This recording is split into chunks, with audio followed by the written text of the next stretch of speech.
Welcome, everyone. Good morning, good afternoon. This is CGHE webinar 290. It's a warm welcome from me. I'm David Mills. I'm Deputy Director at CGHE, and this is a really important and topical webinar today. We have Claire Callender, who's Deputy Director at UCL, and Birkbeck and Ariane de Gayardon, University of Twente. And the topic is confronting the forthcoming reforms of England's student loan system, graduate perspectives. And this is in the context of recent UK government announcements about the changes to the student finance system in England. So a really important and profound set of changes happening, and we're going to hear more about those. But before I hand over to Claire and Ariane, a few housekeeping announcements as usual. We're being recorded. So the chat will be posted and the recording will be posted online in due course. Please, we'd ask you to keep yourself muted unless you've been asked to speak or ask a question. You can turn on your video, obviously. Please do if you'd like to ask a question. You can use speaker view so that you can see who's speaking. And to ask a question, use the chat function. And then I'll invite you to come forward, put your video on, and bring your question to the floor. So looking forward to a really great webinar today. I hand over with any more ado to Claire and Ariane. Thank you very much for what looks like to be a great topic. Okay. Thank you so much, David. Okay, I'm sharing this on full screen. I'm hoping this is working. Yeah, thank you, David, for the introduction, and we're really excited with Claire to share our research with you today. I will be talking in the first part of this seminar and really discussing the research that Claire and I did before, of course, the reform, because this research was, the data was gathered in 2020 and 2021. And this will be the first part of the presentation, and then I'll hand it over to Claire, who will discuss the forthcoming reform and what we might get in terms of insight from our research into this coming reform. So as a start, let's get a little bit of background on the research that Claire and I did. The funding debates and the funding landscape in England has been changing a lot over the past 25 years, as there has been regular reforms, starting at the end of the 1990s with the aim of introducing cost sharing in England to help university with increasing revenue. So in 1998, what we saw is the beginning of tuition fees in England that were at the time mean-tested and couldn't exceed £1,000. At the same time, income-contingent maintenance loan were set up, while the maintenance grants that existed before were abolished. In 2006, there was the end of means-tested tuition fees. So tuition fee were for all students of the amount of £3,000, so tripled from the previous maximum, while maintenance grades were reintroduced. But there were now two different types of loan: tuition fee loans that helped cover the full amount of tuition fees, and maintenance loans were still kept to help students with cost of living. There was a slight change maybe of policy aim starting in 2012 with reforms that were more targeted at helping government reduce public expenditure. And in 2012, this was embodied by a reform that tripled again tuition fees up to £9,000 and various changes to the repayment system of student loans. And in 2016, it was followed with the abolishing again maintenance grants that were replaced with the possibility to take up larger maintenance loans. As you will see with Claire, the current reform is very much still in that spirit. So what all this reform led to in England today is that you have a system that is very much predicated on the taking of student loans to be able to afford higher education. All but the wealthier students have to take out student loans.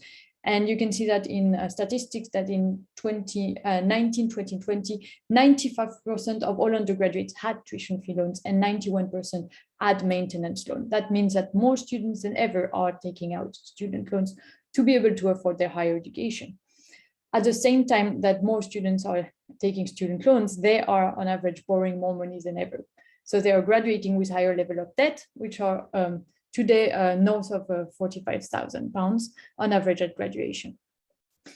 And we know that graduates are going to repay those loans for most of their working life. And actually, 3/4 of those graduates will not be repaying their loans in full and before the end of the repayment period. So all in all, what does it mean for the government is that out of the system as it is today, what you have is a government lends £100 to a student and they will only get back £53.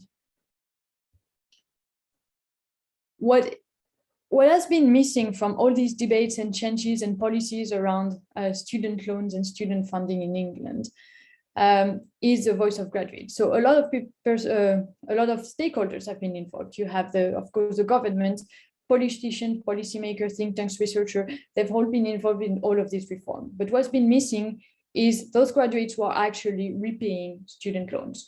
And they are the only one who know and understand what it means to have student loans and to be repaying that student debt. And of course, with this coming reform, it's future graduates that will be affected by the change to the repayment system. So that's why we went and decided to do this research, really just listening to the voices of graduates and what they had to say about the student loan system. And we wrote a Higher Education Policy Institute report that is already published. And the idea in this report was really to assess to what extent graduates, what graduate thinks about the different features of the student loan system in England. So how did we do that? We have just interviewed 98 graduates. So 48 are in cohort 1, meaning that they entered higher education in 2006, 7, 8, or 9, and 50 are in cohort 2, and they entered higher education in 2012 or 2013. We used a specialist recruitment companies who targeted graduates based on broad demographic targets representative of the English student population. And we oversampled graduates from low socio-economic background and non-white graduates to make sure that their voice were heard in our sample. And as a result, we have a sample that reflects quite well the diversity of voices in both cohorts. We conducted a 1-hour semi-structured interview on the phone, and we asked graduates about what they think about student loans, what are their attitudes toward them, what are their advantages or their disadvantages, how student loans influence their lives, and to reflect more broadly on what it means to have a loan-based system to finance undergraduate studies. And with these interviews, we did a thematic analysis. So I talked about having like cohort 1 and cohort 2 in these interviews, and I'm going to just take the time to tell you exactly more about what type of loans and what type of repayment they've been under. So for both cohorts, what you have is undergraduates who are eligible to take 2 types of loan: tuition fee loans that cover the full tuition fees, and maintenance loans that go towards helping with their living costs. For both cohorts, there are some features of the student loan systems that are shared. So it's an income-contingent loan system. So you repay based on your ability to pay, your income, and not on the amount that you borrowed. All graduates pay 9% over an income threshold, and they repay until they've repaid in full or until it's the end of the repayment period. So there is a right of or forgiveness. In both cases, the loans accrue interest, and repayments are automatically deducted from the graduate's pay packet. So it goes out at the same time as your taxes, and it never made it into the bank account of graduates.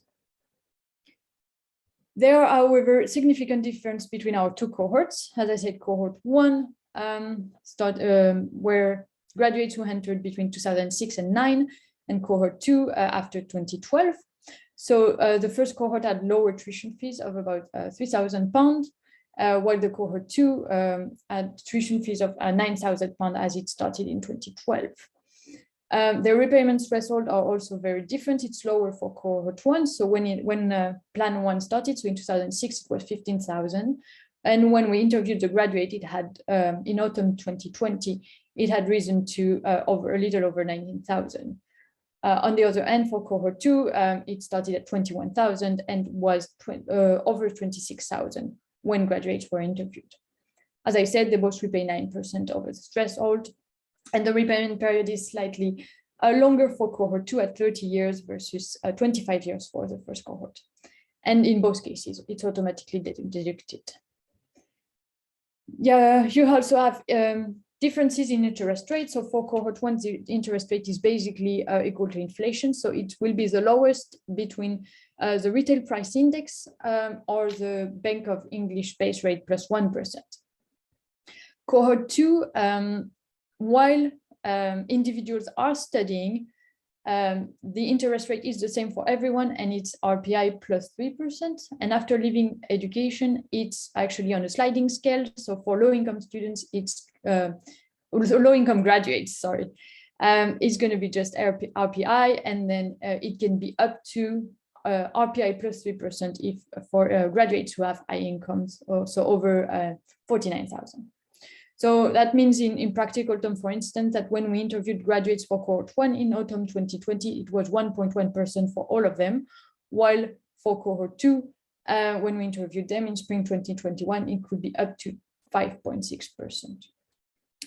And then in part based on all of this, what you have is a very large difference of the loan balance at graduation. So how much graduates earn when they graduate. And for the 2010 repayment cohort, it was an average of 14,670, and quite double that for the 2017 repayment cohort, which was more than 32,000 pounds. So quite a lot of difference between the two cohorts that we interviewed. Yet we found some commonalities in what they had to say about the student loan system. And I'm going to take you through them in two parts. And the first is, of course, what works for graduate. And unsurprisingly, the second part is about what doesn't work for graduate.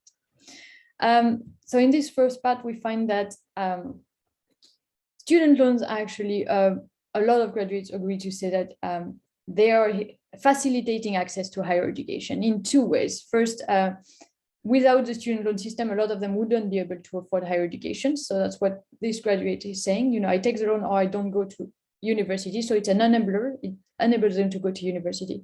But it's also an equalizer, meaning that everyone can go to university independently of their background, because there is a system in place that allows them to pay for their education.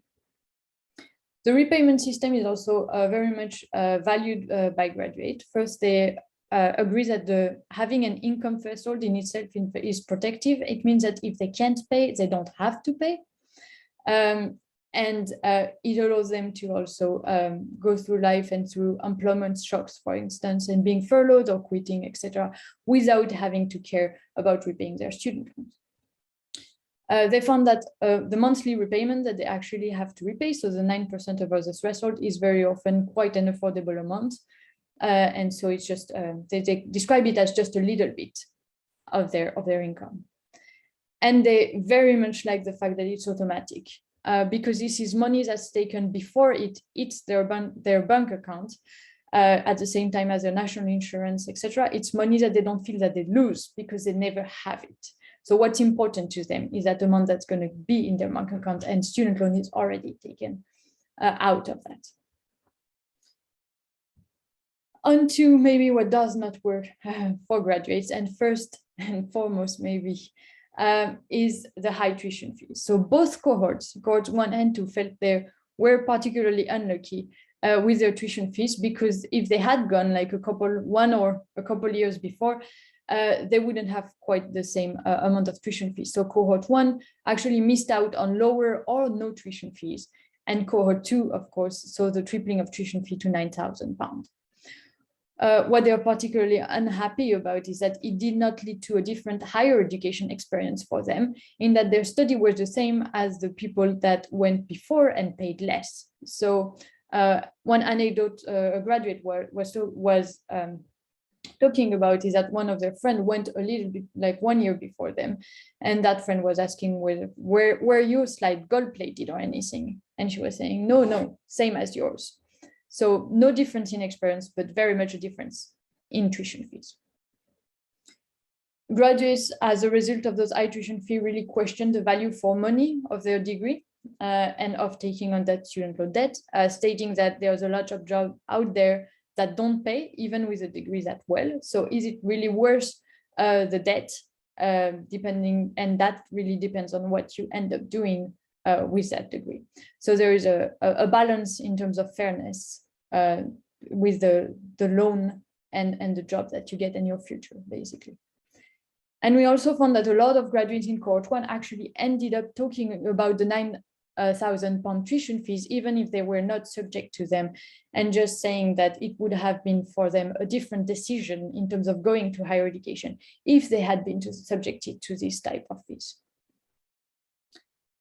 A second thing that does not work for graduates is the total amount of debt that they have, and that number on the letters that they receive from the student loan company.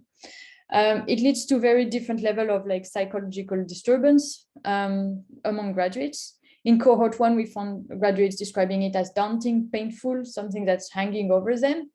In cohort 2, whether it's very much higher, it's described as an insane amount of money, it's as ridiculous, and even as a running joke. In cohort 2, what you find is that it's such a high amount of money that the amount itself and the student loan process really lacks credibility among graduates. And the amount is so high that it feels futile for them to repay it, because they have this feeling that they will never repay anyway. In both cohorts, the amount is also so high that it becomes meaningless to graduates, and that the figure itself doesn't mean anything. So there's this graduate that says it can say any figure. To be honest, it could say £100,000 because it doesn't really matter. And as a result of having that outstanding amount of debt that's quite high, graduates put in place different coping mechanisms. Some of them decide just to ignore the debt. Others try to stay informed. They look at their pay slip to see what they're repaying. They look at the yearly letters that they get from student loans company. And finally, there is a significant minority that actually chooses to make voluntary repayment because they feel that they really feel that burden of student loan debt. And one of the graduates here said that, to them, it's like a ball and chain. And as a result, they've been increasing their voluntary repayment to try and accelerate the repayment of this loan. A third feature that is highly controversial among graduates is a high interest rate. So this is not so much true in cohort 1, because in cohort 1, the interest rate is about equal to inflation. So in cohort 1, you have very mixed feelings, from people finding that it's actually quite a good deal to other graduates describing it as too high. But in cohort 2, because it can, first it's inflation plus 3% during the studies, and then it can go up to that high after, it's very much more contentious and nonsensical. And it's linked to the feeling that graduates won't be able to repay. And they think that part of it is that they won't be able to repay because of how much interest is charged. And in kind of a reverse way, they say that, just having the interest as a result is a disincentive to even try to pay it back. In both cohorts, what you see is that the frustration of graduates over interest rate really comes from rising balances. So the fact that you are repaying less than interest accrue on your loan means that every year what you see on that letter from student loans company is that the amount is increasing. And so one of the graduates described it as, moving one step forward and then 2 steps back, and a whole rush of a river coming in, and you're just trying to just stop the flow. And another part of the frustration about interest for graduates is that graduates think it's unfair that interests are accruing while you're studying, or when you're in periods where you're not supposed to repay because you have too low of an income. Graduates are also, because of religious reasons, seen as particularly distressful for Muslim students who take a very active role in trying to repay their student loan debt to get rid of them and their interest. And finally, the repayment period in both cases, in both cohorts, is definitely seen as lifelong, described as lifelong, as never ending. People think they're going to just repay until they die. And they see it just as a tax that's going to be there like for the rest of their life. Part of that is due to a little bit of not a little bit, to a misunderstanding about forgiveness. Forgiveness is kind of seen as a myth for students, for graduates. They don't really know if it's real or not. And like this graduate say, you know, I can't remember if that's something I've read or if it's actually true. So there's very much this misunderstanding of, will there be a write-off or not? And also a big misunderstanding of, if it is true, when will that happen? And all of that prevents graduates from reaping the psychological benefits of knowing that at some point, the student loan is just going to go away. So all in all, these four features that to some extent do not work for graduates are seen as increasing the student loan burden. It's especially felt by those in post-2012 graduates who have higher interest and higher loan balance and were subject to a high tuition fee. In their cases, there's a lot of anxiety, pressure, worry, dread about the student loan debt.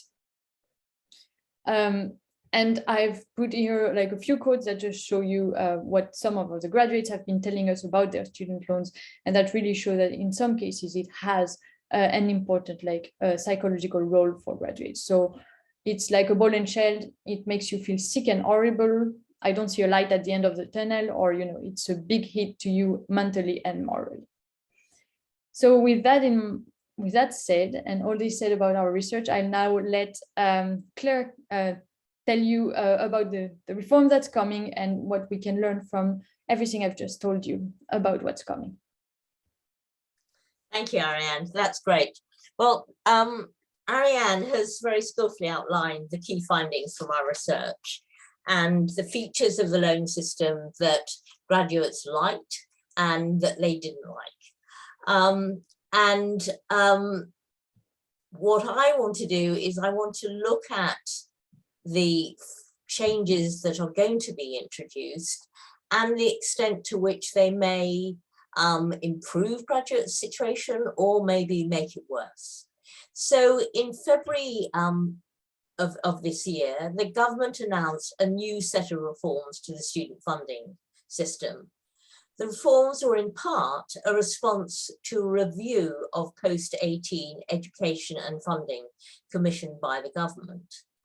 And while the review attempted to take a sort of holistic approach to post-18 education and funding, if a somewhat disjointed overview of the sector, the government's most recent reforms have focused exclusively on the student funding system.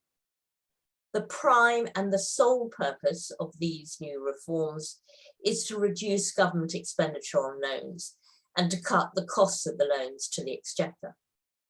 And these cuts in government expenditure are going to be achieved by changing the terms and conditions of the student loans. The features of student loan repayments are going to be altered so that in future, it is hoped anyway, more graduates will repay their loans in full. But it's important to note and to remember that the principle informing income-contingent loans, namely that the loan repayments are based on ability to pay, remain unchanged. So let's see at what changes are going to be introduced, when and who they're going to affect. Well, firstly, tuition fees are going to be frozen at £9,250 until 24-25. And then for new undergraduates, and by the way, I'm only talking about undergraduates, I'm not talking about postgraduates at all. And I'm only talking, of course, about students in England, or yes, students, English domicile students who attend a university in the UK. So for new entrants from 2023-24, the student loan repayment thresholds will be reduced from a notional £33,390 under the current system to £25,000 under the new system.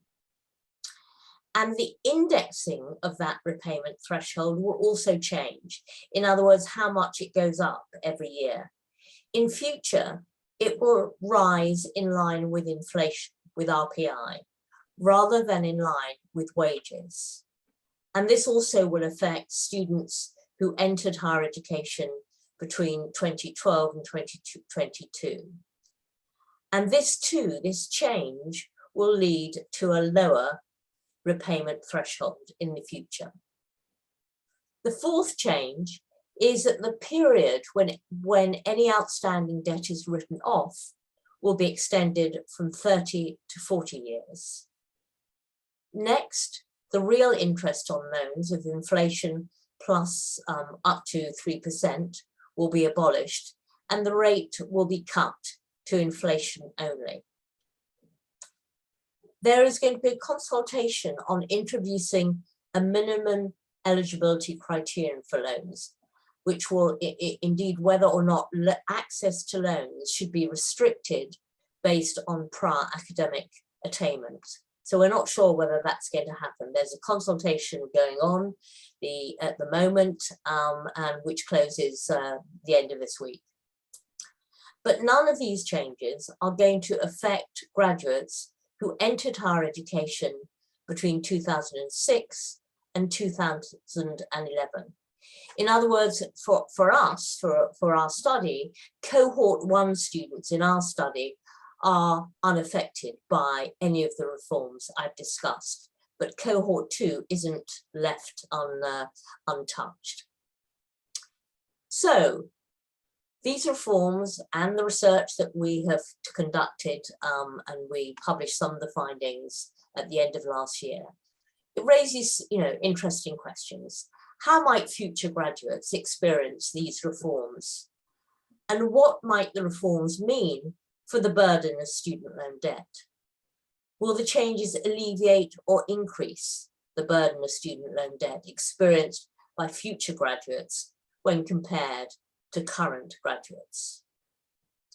So let's look at each change in turn and talk about what impact the change may or may not have.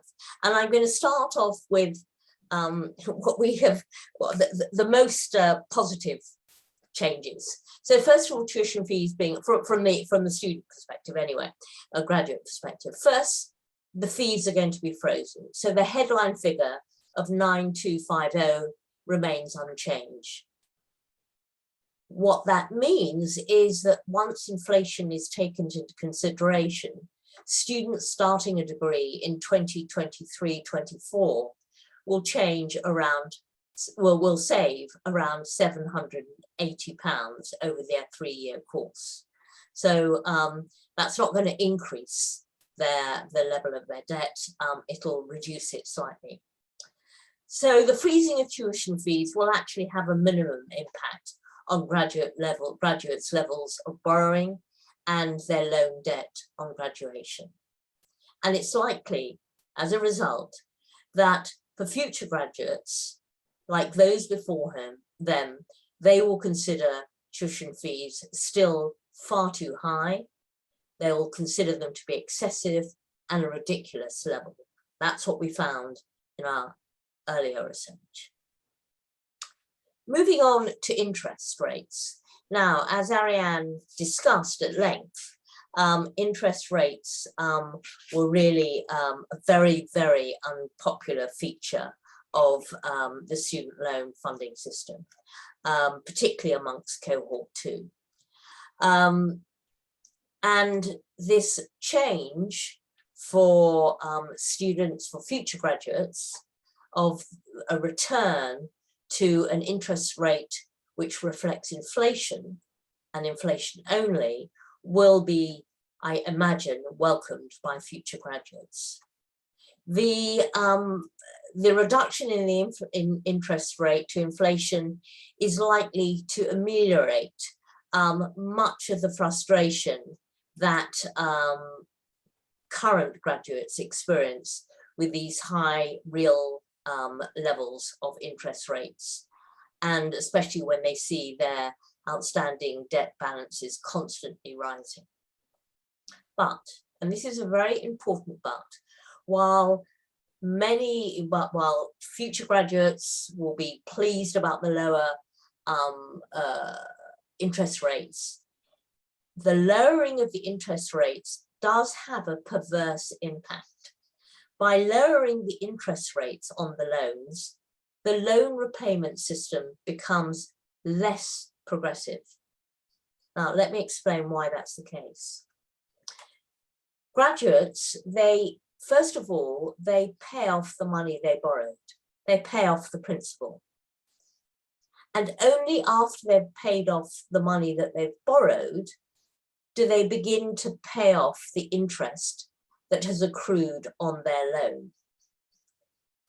So under the current system, it is only very high earning graduates who will pay off their loans in full and then begin to pay off their interest on their loans.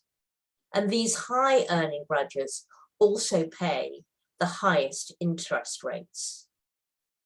So future high earning graduates are going to be the key beneficiary of this lowering of the interest rates. And these are likely to be men, those from the most advantaged backgrounds, and those living in London.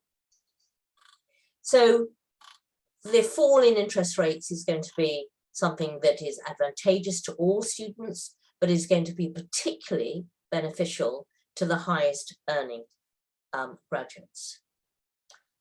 Let's look at the next change. The next change is that the earnings income threshold, the point at which students or graduates start to repay their loans, will be lowered. According to the DFE's calculations, for students starting a course in 2023-24, the threshold will fall from a notional £33,390 under the old system to £25,000 under the new system. And as a result, these new students entering in 2023, when they start to repay their loans, will be paying about £750 more a year if they're earning above £33,900. But the lowering of the threshold does mean that the repayment threshold will provide less protection for low-earning graduates. It will bring a higher proportion of graduates into the repayment system.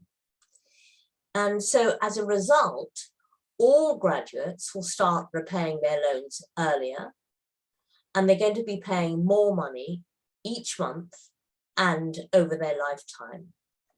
And consequently, it is likely that more graduates will repay their loans in full.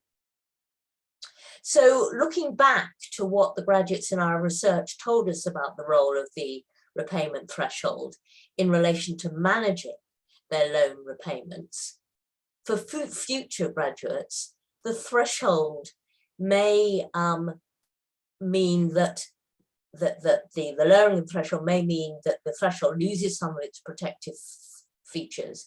It'll be less of an insurance policy against low earnings. And the change could also mean that for future graduates, their monthly repayments may feel less affordable. But it's important to note that our cohort 1 graduates that we interviewed have an even lower repayment threshold than both cohort 2 and future graduates. And yet our cohort 1 graduates still appreciated the role of the income repayment threshold. The next change is that the repayment period is being extended before any outstanding debt is written off. It's being extended from 30 years for current graduates who started after 2012 to 40 years. And of course, what that means is that if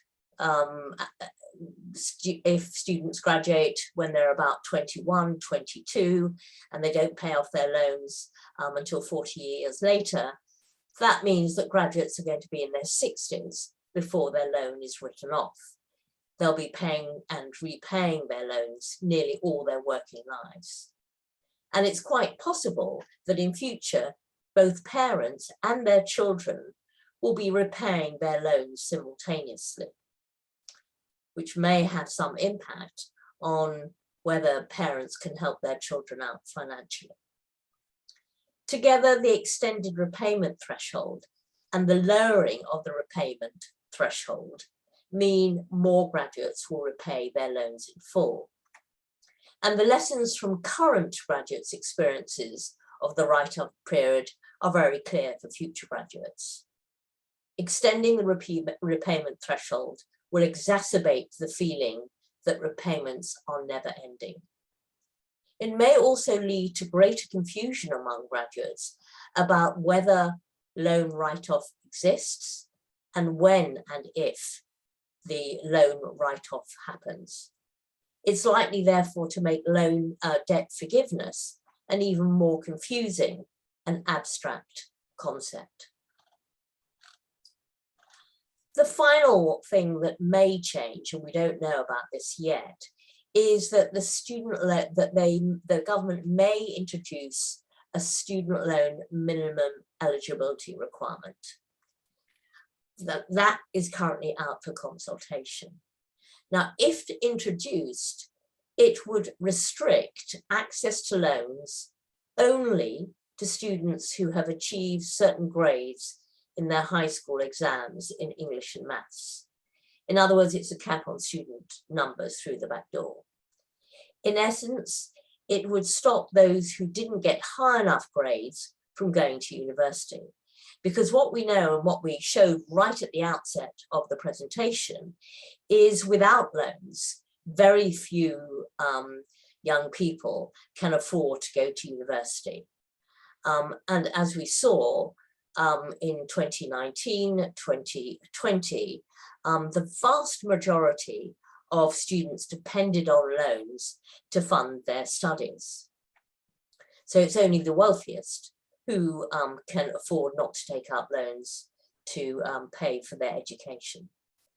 So one proposal is that the minimum requirement is set at attaining at least a grade 4 or C in English and Maths GCSEs. And for those of you who are not familiar with GCSEs, these are national examinations that young people take at the age of 16. Now, according to some analysis done by the IFS, around 10% of students attending university, currently attending university, back in 2010-11, didn't achieve at least a grade 4 or C in English and Maths. And their analysis highlights how those who would be most affected would be those coming from the poorest families and some minority ethnic groups. And indeed, 1 in 4 young students who went to university in 2010, 2011 and didn't have those qualifications would be affected by this new restriction. But the reason why IFS looked at students who entered in 2010, 2011 is because they actually wanted to look at what happened to these people once they graduated and also entered the labour market. And what they found is that of those 10% who went to university achieving the minimum without achieving the minimum eligibility criteria, over 80% of them graduated and 40% of them got a good degree. In other words, they got a 2-1 or a first degree. And from this and other analysis, IFS conclude that the minimum eligibility requirement would harm widening participation policies and is a very blunt and ineffectual and perverse instrument for reducing the number of students on so-called low-value courses. And the lessons from our study of graduates suggests that the minimum eligibility requirement would undermine one of the main appeals for students of the current loan system, namely the way in which it helps facilitate access to higher education and is an enabler. And finally, what impact will the changes have, may the changes have, on how much students borrow and the level of student loan debt when they graduate and once their loan, once interest is added to their loans? Now, we don't have comprehensive data on this, and the only data that are available has been for one particular group of students. So again, those who enter in 2023-24 and take out the maximum loan that is possible, namely they would be students who come from families with an income below £25,000, they're studying in London and they're not living with their parents while they're studying. And as this table shows, as a result of the reforms, the total loan borrowing for these students would fall by a measly 1.8%. And their debt on graduation, once you add the interest to their initial loan, that would fall by around 8%. So these students can expect to graduate with debts of £72,000, £780 under the new system, instead of £79,300 under the old system. In other words, these young people are going to be graduating with massive levels of debt. And for those who are not eligible for the largest loans, the falls in their borrowing will be even smaller. And so it's very likely that future graduates, like those before them, will continue to see their loans as ridiculous and insane amounts. So to conclude, clearly the reforms seem to have ignored our research findings and the experience of graduates and graduates' experiences of student loans. Insights from our interviews with graduates suggest that the burden of student loan debt will increase following these reforms, with only one positive change, namely the change in interest rates. And the cumulative effect of these changes on future graduates is that we will have a far less progressive system.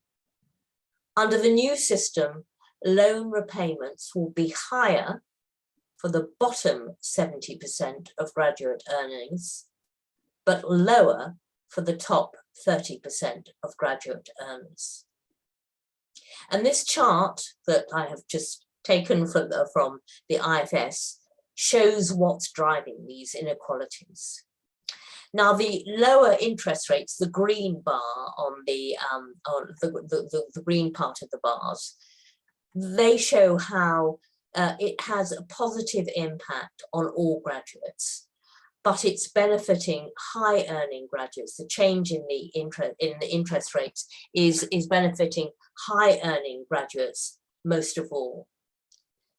But any benefits of the lower interest rates for low and middling earning graduates are absolutely wiped out by the negative impact of the low repayment threshold, the grey bit of the bar, and the extension of the repayment period, the purple bit of the bar, and the change in the indexing of the repayment thresholds.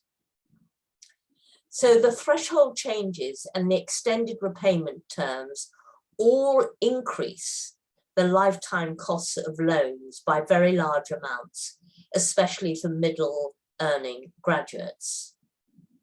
The changes in the threshold, though, have hardly any impact for those lowest earning graduates, the lowest 1 or 2 deciles, because they will repay very little of their loans anyway.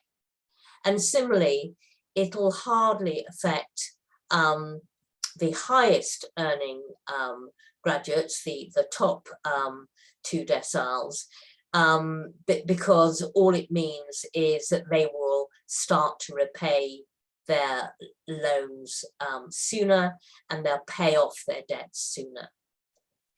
So the net loss will be largest for graduates with lower to middle earnings.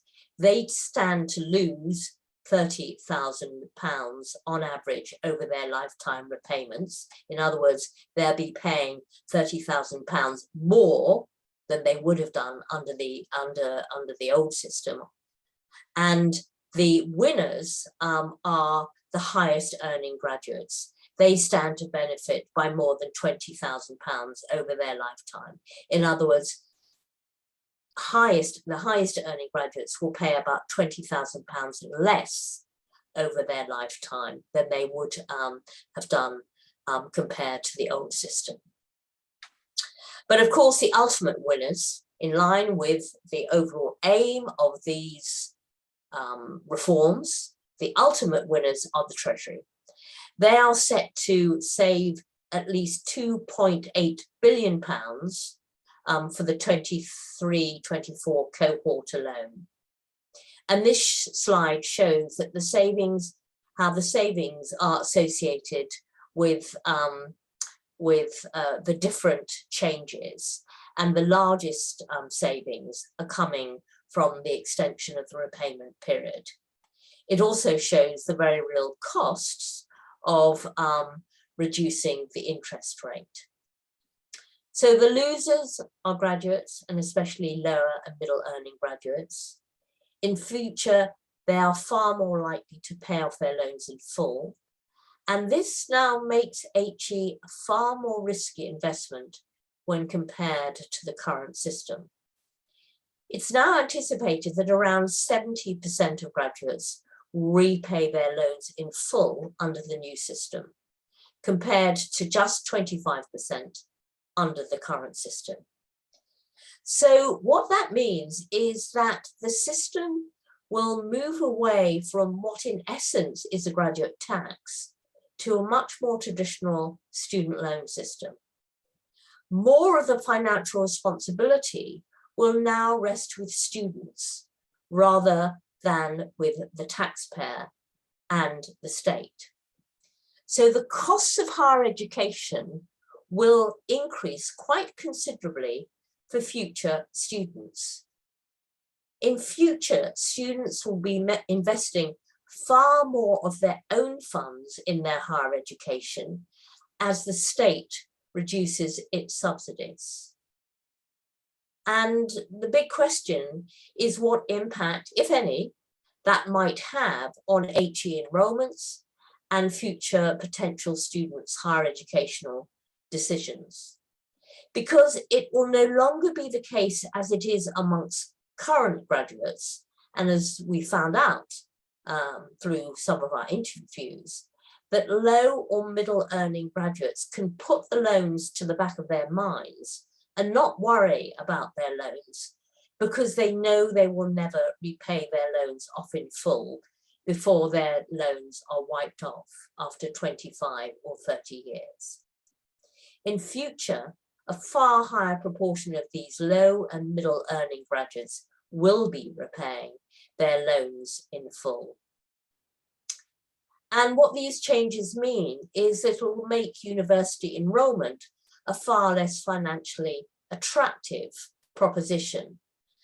And this is in stark contrast to the 2012 reforms, because one of the big noises when the changes were introduced in 2012 that, basically Ariane outlined for cohort 2 was that there were very considerable fears that enrollments would fall as a result, but that wasn't the case.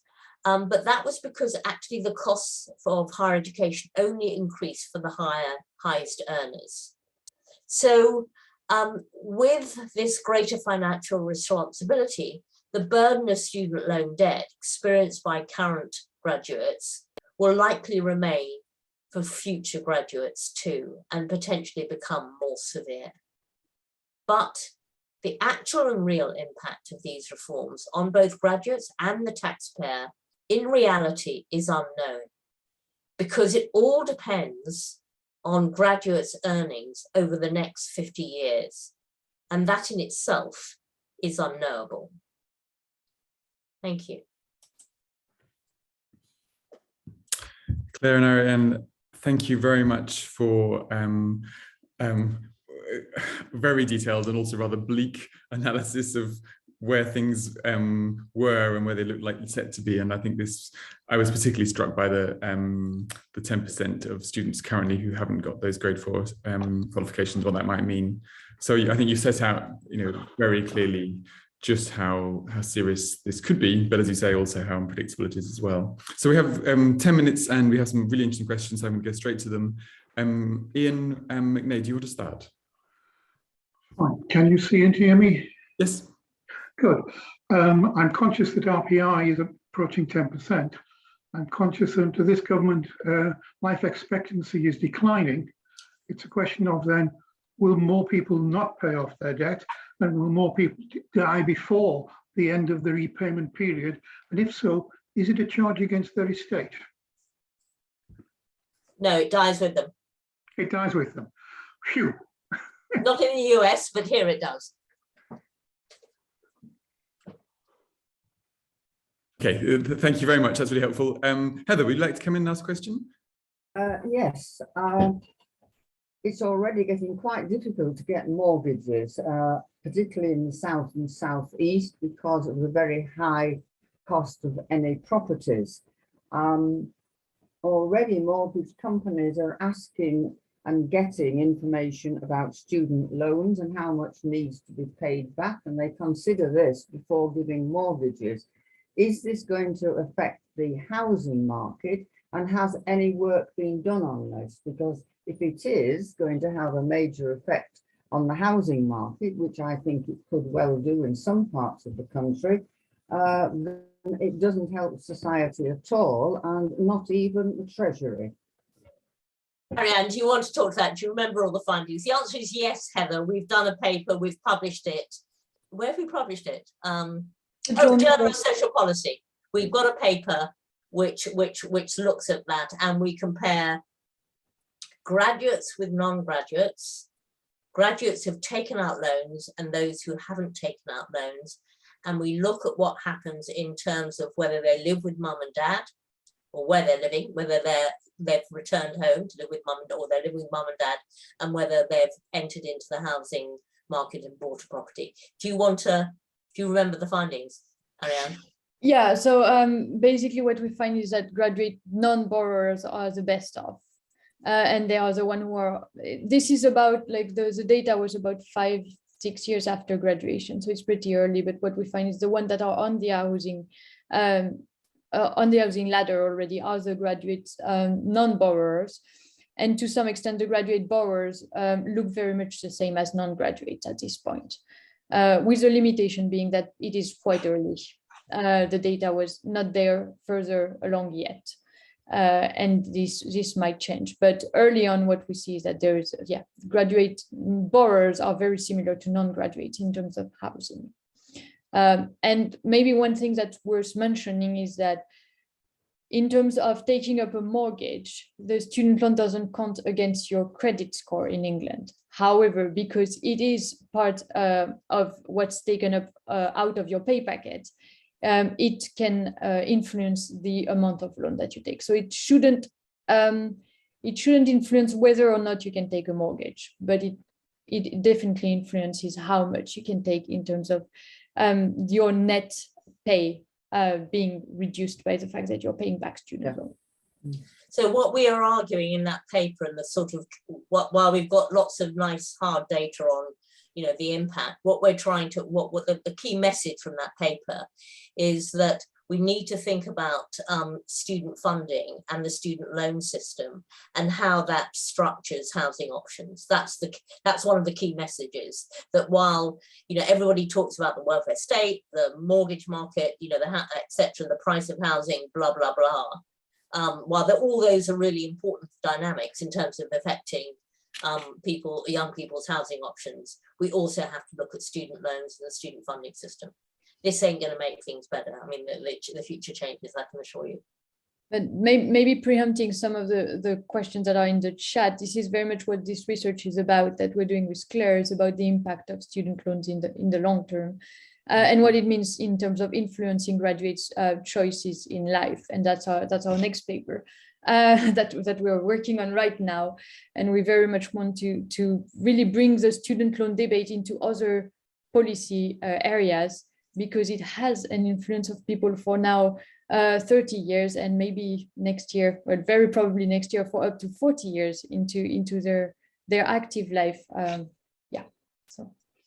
Thank you very much. Could you put it up in the chat, the reference to the paper? Yeah, thank you. I'm very aware that we haven't got that long left, and I've got some great questions lined up here. So I'm actually going to ask 3 or 4 people to come in and ask the questions, perhaps starting with Helen, and then Mike, and then Charlotte, and then Chris. Right, hello, sorry, you seem to be able to, oh, can see me as well. Thank you very much. That's a clear picture of very depressing things, and you just wonder what on earth the politicians think they're doing. But following on from Heather's question, and it may already have been answered in that discussion, it seems to me that the rhetoric which we're giving to students, which is don't worry if you take this money out, but don't worry because eventually you won't have to repay it if you can't afford to, has a potential on longer term attitudes to debt. And I wonder whether that's coming up in your work, or whether you know if debt charities are doing any work on that, if people are more blasé about borrowing. Yeah, well, I mean, okay, I'm going to hold you on that one, Claire. Sorry. Let me get the other questions in. Mike. So it was to try and pick up that question about, obviously this is full-time students, part-time students being piggybacked onto the system in England, not hugely successfully perhaps, but now we're about to have the lifelong learning entitlement thing as well. I just wonder whether this is just setting it off to go in a very strange direction, and will you have any kind of view on whether this is going to work for part-time students at all? Okay, and that's another one. Sorry, Claire, just to keep you going here. Charlotte. Hi. Well, mine was more a reflection, I suppose, than a question, but I think it was just thinking about where students get their information about student loans and how they form their opinions about them. I think often we like to think it's the stuff that's coming out from government or the student loans company and universities themselves, but I think probably in a lot of cases it's anecdotal, friends of friends, older siblings, and when you are on that kind of point where you're the borderline between cohorts in terms of things like, is it 25 years, is it 30, is it 40 years, is it, at what point do I start to pay back? It was just a kind of reflection on how we can maybe, if we are getting new changes, how we're going to be able to communicate them better to help students' understanding. Absolutely, information is key. Chris. Thanks, David, and thanks, Claire and Ariane, for a great presentation. I just wondered if there'd been any work or you planned any work to consider and work with graduates in Scotland and Wales, given the different financial arrangements there, and you might expect a different kind of response, which could be quite interesting in policy terms. Brilliant, and thank you very much, Chris. So we're throwing lots of you, but one last one. Holly wanted to raise another question about mortgages.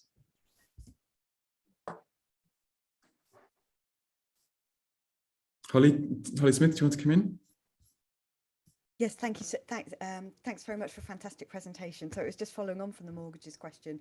I was just putting in the chat. I think you're interested in, Claire, that it's not just mortgages. It does seem like reproduction and the decision to become a parent, like the implications for that. So I'd just be really interested, especially in given the huge significant differences in lifetime earnings between males and females, but the fact that also that graduates tend to marry other graduates, and yeah, really interested. Thank you so much. Brilliant. So there's an excellent set of questions there. Thank you all. Claire and Ariane. I don't know how we go through. Let's do some easy ones. Holly, yes. I mean, there are real data problems, so which applies to both Chris and Holly. So this longitudinal data is terribly helpful, but we don't have longitudinal data long enough for graduation. We're using next steps. that gives us about, you know, up until the age of, at the moment, 25, there will be a 30. I would have retired by the time that those data become available, if they become available, and if they do another next steps at 30. I mean, as far as I'm aware, that hasn't started, has it? Although they're age 30. So there is an issue about data. And, you know, the research that we've been reporting was qualitative data. And we did try, and Ariane and I, to our dying day, will regret it never happened, but it didn't happen. We tried to get a sample of graduates from the student loan company, and they weren't able to help us. And after 2 years worth of negotiation and them agreeing, because getting a nationally representative sample of graduates is really problematic. And when you think that the average age of graduates, when they marry and have kids, back to that question, which is really important, is in their early 30s, that takes us to a system, you know, it may take us even before the 206 funding changes. Yeah, so, you know, there's going to be a terrible time lapse if this is going to be done thoroughly. Yes, it's all, I mean, I'm very supportive of the lifelong learning entitlement. I think I'm deeply skeptical of whether and how it can work. Information is very important. It's quite clear they don't understand, including the graduates we interviewed don't understand the terms and conditions, which is even more worrying given they're repaying it. And, you know, I mean, what I think we've got to sort of get in the mindset of the students. If you want to go to university, you've got to take these bloody loans. So actually, you don't have any choice. You can't shop around for what's the best deal. You can't go into the innards of, you know, you can't go to EasyJet and Ryan and see what the different price would be, because there's only one supplier and there is no choice. And if you want to go, if you don't have bank mum and dad, then you've got no choice. And you do know that, give or take, the deal is going to be better from the student loan company than from the bank. They know that much. So, yeah, you know, does it matter that they don't understand? I mean, of course it does. We want them to understand what they're taking on, but actually, what do you do with that? I mean, and Helen, now, you know, we must not say, do not worry about it because you'll never repay your debt. You know, we have got to change what we say completely, because I would have been like everybody else, don't worry, because unless you're going to be, you know, you're going into the city and you're reading economics and the law, and you're doing some medicine or something, don't worry about it. Ariane. Yeah, I think the roaring part was interesting in the interview, because we got some graduates who say, yeah, we were told don't worry, but actually now we're worrying because it's still there, because it's a share of my income that's going to be there forever. At least that's what they think. And because, you know, it's balances that are increasing sometimes, etc. So they do worry about it, and they're a bit adverse to that. Even at that point where most of them won't repay, they are adverse to that discourse of please don't worry about it, and they say actually we should have. And just talking maybe about the information issue, what we see is that actually they don't know anything. It's absolutely stunning. They don't know the interest rate. They don't know how much they owe. They don't know how much they had at the beginning.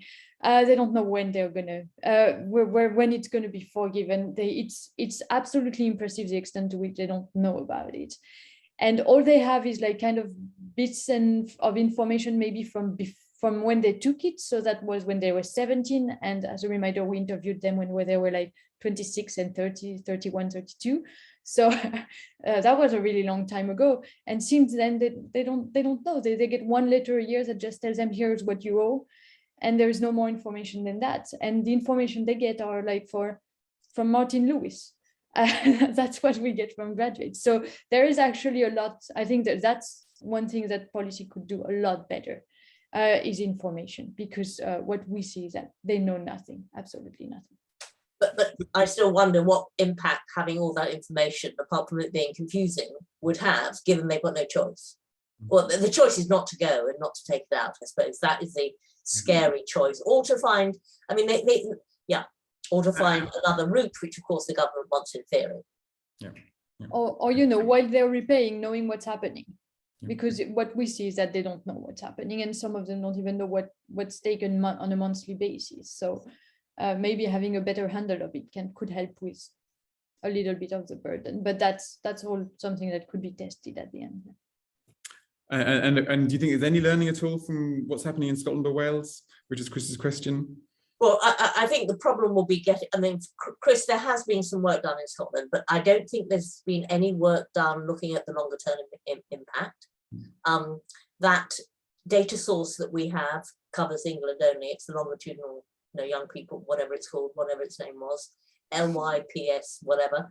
And 2 also only cover, they're doing it again with a totally different cohort, and they're about 21 now. They too, it's England only. So it doesn't include Scottish and Welsh students. And we guess there would be some differences, is your answer. Because there's a piece of work that I've just had published that looks at attitudes towards debt amongst American high school kids and English high school kids. And what that shows is that our American kids are more debt averse. Yeah, these are potential HE students. They're not ones who've gone yet. And the US has a completely different loan system. So, I guess the answer is yes, we would see some differences, Chris, especially in Scotland, where you have a much more favourable, much lower levels of debt. And but I don't know about the data sources. Gosh, well, I think on that sort of rather depressing picture, but very, very helpful and thorough discussion of the issues. Ariane and Claire, thank you very much for doing this great webinar. Thank you all for questions and answers. Thank you. This is a conversation that's going to have to keep going, I think, as things get into play. We have next week's webinar, which is on the history of higher education in Russia, history of the present. Please join us, and a round of virtual applause for Claire and Ariane. Thank you again for coming. Thank you, David, for chairing. And thank you, everybody, for participating. Thank you. Thanks, everyone. Bye-bye.